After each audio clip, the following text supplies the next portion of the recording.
Ya kwa moja kwingineko, wakazi wa kijiji cha Kaunga katika eneo bunge la Mumias Mashariki kaunti ya Kakamega wanaishi kwa hofu baada ya mama mmoja kupigwa risasi na kuuawa na majambazi kabla ya kutoweka na shilingi 285,000.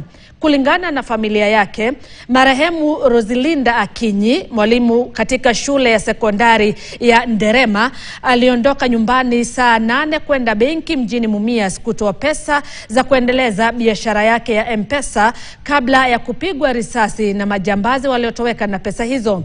Aidha, familia hiyo inasema kuna ongezeko la visa vya wizi na ukosefu wa usalama katika eneo hilo, wakizitaka asasi za usalama kuingilia kati na kuhakikishia usalama wao.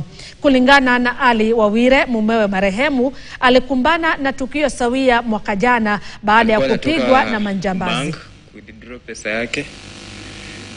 Kulikuwa na wale watu ambao huenda walikuwa wanamfuatilia, mpaka ikafika mahali ambapo amevamiwa na amenyang'anywa pesa yake over 285,000 na kauawa. Kwa hivyo sisi kama familia tumehuzunika sana, na we call upon the government to intervene in the matter.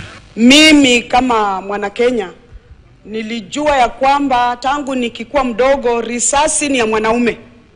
Risasi iliingia kwa dada yangu, nikashangaa mbona mwanamke kugongwa risasi.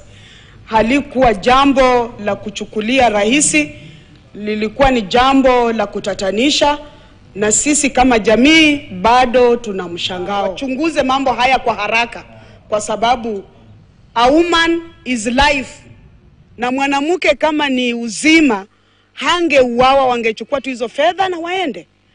Huyu dada angeendelea kufanya biashara zake na alinde jamii. Kwingineko, mtazamaji, hali ya taharuki imetanda